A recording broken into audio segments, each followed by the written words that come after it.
Guys, many of you don't know how to defend very well from the wings. Okay, now I'm going to show you how to do that. I used to concede a lot from the wings. I'm not going to lie, but right now, before you score me from the wings, you have to be extremely good, or you have to be extremely unpredictable before you can score me from the wings. Okay, it's very hard. I'm not saying I don't concede, but I stop a lot of wing attacks. Okay, so I'm going to show you how I usually do it. Okay, and show you the mindsets that you have to be in. All right, so let's check this out. Okay, so over here, my opponent is going to start an attack from the wing. All right, now see. Now, let's take this way. Right now, this is Due. Okay, Due is very fast. He's very strong. Okay, so you can't let him beat you. Okay, now what you want to do in a wing play, the mindset you have to have in a wing defense is that, hey, you do not want to allow Due to proceed too much over here and beat you to it. Okay, you don't want Due to beat your right back and then enter through this side. Okay, at the same time, you don't want to leave a lot of space over here. Okay, because if you meet a skilled player and you leave a lot of space over here, he's going to beat you and then he's going to cut in and then go for the goal. Okay, so this situation is a very interesting situation. You also don't want to meet somebody who is just going to use some skill move to beat you and then just just enter, cut in, and then do what he has to do. Okay, so over here, what I did is this. This is a very interesting thing I want you to take. Guys, look at something. Now, my Keza is actually switched to Hulet. He's actually switched to Hulet. And then I'm coming to try and secondary press with Klaus. Now, look at this. Okay, so this is what I'm doing. I am secondary pressing with Klaus and then running back with Huli to come and cover this guy. So defending the wings is very tough. Like, you have to really analyze and anticipate what your opponent is going to do, else you are going to fail. So look at what I'm doing. I'm putting enough press on Due.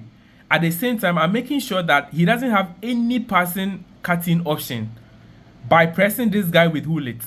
Okay, at the same time, my defensive shape is being maintained over here. So this is like some crazy stuff. So guys, let's play this clip.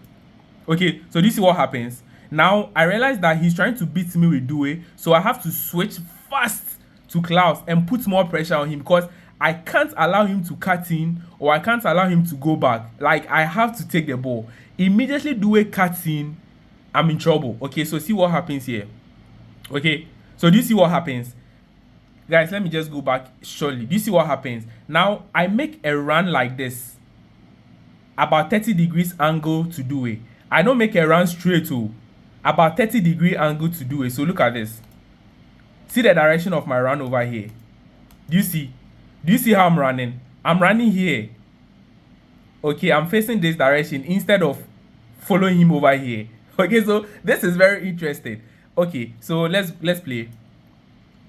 So now, look at what happens here. I have successfully covered this place. But right now, what is happening? My entire midfield is toast. Now, I know that this guy will try to cut in immediately, get the finish or get the pass. So I'm in trouble. So what do? I need to try and cover this space as fast as I can. So look at what I do over here. So now see, I immediately switch to Izaka, and now I know that he wants to pass this guy. If he passes this guy, I'm in trouble, right? So then I immediately switch to Izaka here, and then look at what happens here. I cover the lane, right? So now he has no option than to come back here. Now in the same moment, I trigger the double secondary press. Okay, so now this striker is being pressed by Jim. At the same time, Hulit is pressing this guy to us. So like, look at what happens here. Now now he can't go anymore, so he has to come back all the way to the midfield. So I have destroyed that particular attack, right? But it's not yet over, right? Now I see that, okay, Hulit is now over here, so I need to try and move him fast over. I need to try and rearrange my CDMs as fast as possible because I have a hole over here. He can make a run here and try to make a dangerous pass. Okay, so this is what we do. Okay, so see, immediately, look at what happens. Immediately, I'm running back with Huli to come and cover this side. All right. Do you see what happens? Immediately, I trigger the double second man press. Now, all his passing options are now being marked. So Izaka is marking this guy, and Nuno Mendes too is marking this guy. So you guys, you see what's going on? Now look at that. Now he's out of options. Okay, and this is how you defend from the wing. Like, you have to really anticipate your opponent, anticipate your opponent. You have to really mark them, have an idea of what they want to do, and move ahead of time, because all it takes is 1 second to die you.